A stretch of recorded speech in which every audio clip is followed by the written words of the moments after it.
firstly to like congratulate you guys on your debut in terms of like Christmas games night. I was able to like go to the pre-screen and I was like, this is sold out, like full, like the amount of people that were there was just amazing. I think like you guys did an incredible job with the film.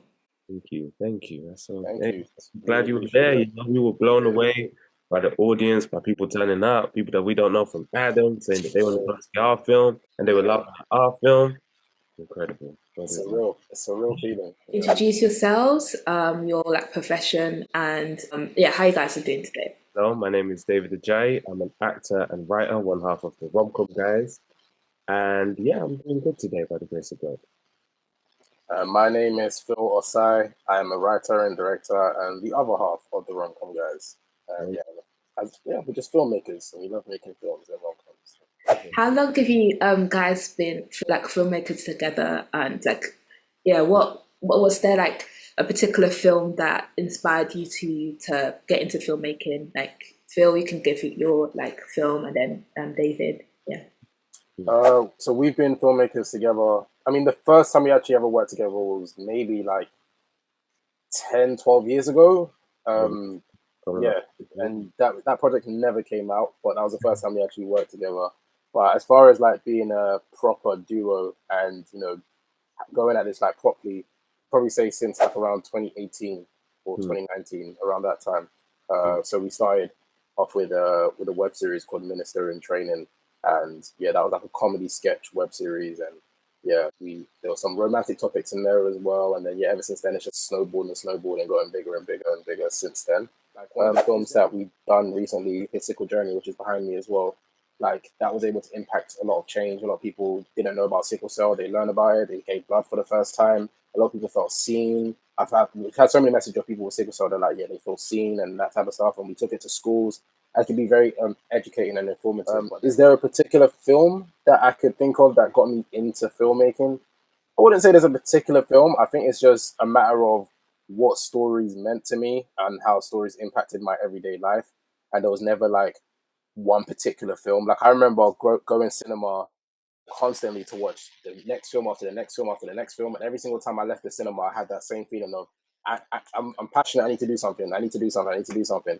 And whether it be like going to watch a Step Up movie and being like, I need to go choreograph a new dance, mm. or going to watch something like Stuart Little and like I need to start animating, or going to watch something like Men in Black and it's like, oh, okay, cool. I need to do something with sci-fi, and I was just always been inspired by movies and TV. So there isn't one particular film, but it's been a continual process that has what's the word, influenced my life basically. What about yourself, David? Me, myself, Philip. So I'd say it's hard to pinpoint a particular film, but definitely I can pinpoint the actor, and that actor was Will Smith, and the other one was Eddie Murphy. Watching Will Smith in Fresh Prince, I was like, yep, that's what I want to do the rest of my life. Watching Eddie Murphy in Coming to America and Doctor Dolittle, I was like, yep, that's what I want to do the rest of my life. And I've been chasing their greatness ever since, but also finding out my own. Yeah, it's like it's Will Smith as well for me, but like I would just caveat, not caveat, I would kind of just piggyback on what David said and say that, like, I remember the first time I proper cried at a movie Mm, was Pursuit of Happiness. And that's a mm, Will Smith movie. And I'm like, yeah, Will Smith has just impacted everything about yeah, everything I yeah, do. So, yeah. yeah, Will Smith is the guy. He's the guy. Literally. And for those who unfortunately didn't have the chance to watch Christmas Games Night like live, could you give like a brief synopsis of the film and what inspired you to even create it in the first place? Absolutely, yes. So Christmas Games Night is a Christmas rom-com about three friends who were really tight in uni days, but they grew apart because life be life in. So they decide to run this games night as a chance to reconnect. And knowing that the dating life, the streets as they are called these days, are the pits of darkness, decide to set each other up on dates and help each other out in that space. But of course, setting each other up on dates backfires as they start fighting over the ladies, getting into love triangles, and the night gets competitive and chaos descends, and it's a bunch of holly jolly chaotic fun. Christmas games night. I feel like that's a good description to be honest. I'll You take it. know? I'll take it. I've been practicing. Your genre is kind of romantic comedy. How was it like trying to come up with bringing that like unique style into creating this film? Mm, It's That's a good question. I think it's quite easy to be unique for us because there's not a lot of people doing what we do.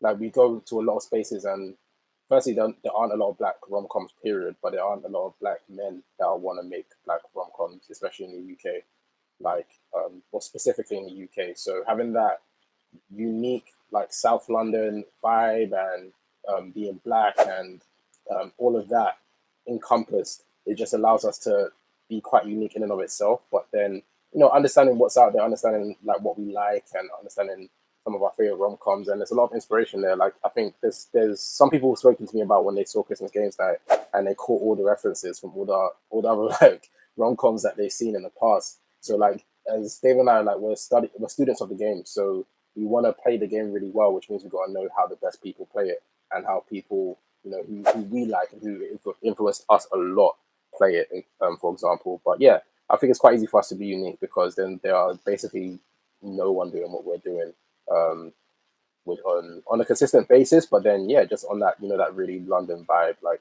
you do get those gems that come every now and again. For example, something like Rye Lane, which we love.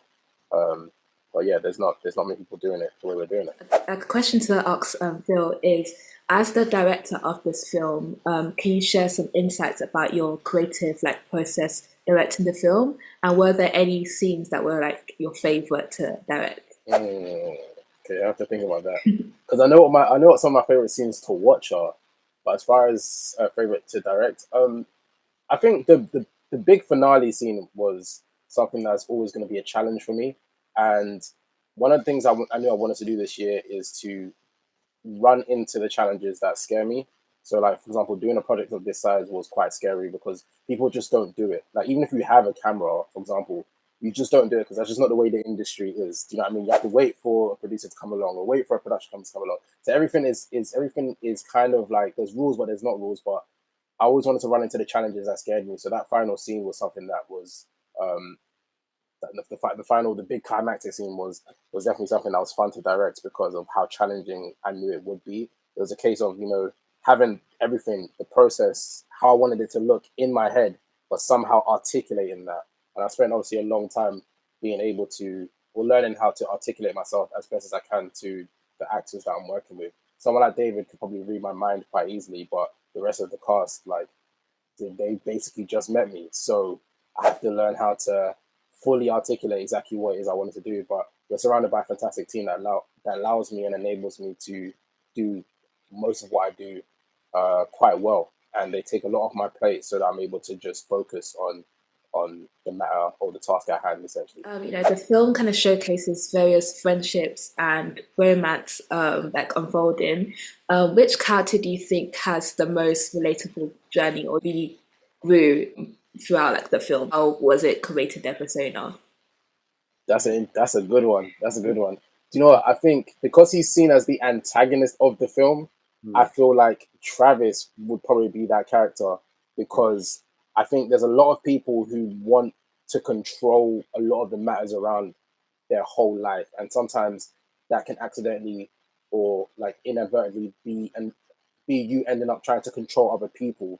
And it's not because you just want to be in control, it's because you want the best outcome for everyone. So I feel like a lot of people perhaps, when they want to get control of their life, things aren't going too well, but they want things to start going well for them and the people around them that they love. I feel like we can all end up being Travis, but Travis goes on a journey of like controlling to learning how to let go and understanding that he can't, just because he's not in control, that doesn't mean things aren't going to go well. You know what I mean? But that's my answer. David, you got one? I think got an answer better than that. But I'd say in terms of relatable, I mean, I hope that Dylan is relatable. He's someone that's come out of a toxic relationship and he's needing the healing that comes from good friendships to get him back on his feet and just help him find himself again. That's the kind of journey he goes on. Then there's Kalechi, who I think is relatable because she's just living her life. She's just, you know what I mean, trying to be her, and you got these men just causing chaos and disruption. I think some of my friends can relate to that. Yeah, that's good. That's a good one. I wanted to ask like David, since you did not only co-write like this film but featured in this film as the character Dylan, do you relate to any like traits of Dylan and other traits that you don't necessarily relate to? And how was it like bringing a character that you thought of like in your mind to Yeah, vision? Yeah. yeah. So uh I relate to Dylan in the nerdy sense. You know, I like all the nerdy things he likes. I might do a full strangle every now and again, or say something random that I picked up from an anime one day. I don't have the speech uniqueness that he has, such as return to a state of calm. I might just say return. But yeah, and I guess I can also relate to just that having close friendships, you know what I mean? Having like a tight knit, you know what I mean? Obviously Phil, do you know what I mean? My brethrens, my brothers. And then like I've got some really lovely female friends as well. Not necessarily that I'm trying to kiss on the mouth like Dylan is, but just that, you know, they're my close people too. And then yeah, in terms of like obviously writing and acting, I think the thing that excites me most about writing is the opportunity to play the character. So I know that I've done a good job when I've written something and I'm like, oh, I can't wait to act that out. You know, and I definitely had moments with that with Dylan, you know, just, you know, guy, hopeless romantic guy in a rom-com. It's gonna do it for me every time. So yeah. And you also love a games night. I do love a games night. I tell you, I think I'm shaky games night. I tell you, I love a games night, mate. I love a games yeah, night. mate. And speaking of like, you know, the theme of games night, so I want to do like a little game segment with you guys. So um, with this game, I'm gonna throw up some like classic board games, and you have to say like which character in the film would like dominate this game. First up, Monopoly. Dylan. Travis. Dude, that's Travis he owns a house and he's an accountant. he's got the financial brain. He's got the know-how. And does he have the patience to play for that long? I don't think he has the know. patience for it. He'll be like, "Now, bun this game. I'm out, man." Do you know what I mean? He might have a good 5 minutes. Yeah. He'll have a struggle. Like he'll buy up all of the facilities, the electrical, the waters, and then he'll be like, "I'm done. I'm out." Done, yeah. He said, "I won. I won." I won. You can't do nothing now. Yeah, that's him winning. Yeah. Okay, next up, who's dominating this? It's not Dylan. I don't know the rules. You don't know the rules. I'd have Steph, Steph Kelechi. Yeah, Steph Kelechi. Yeah. Okay. Connect Four. Connect Four. Not necessarily a board game, but you know. Yeah. I'd say my answer is Priscilla. Priscilla, okay.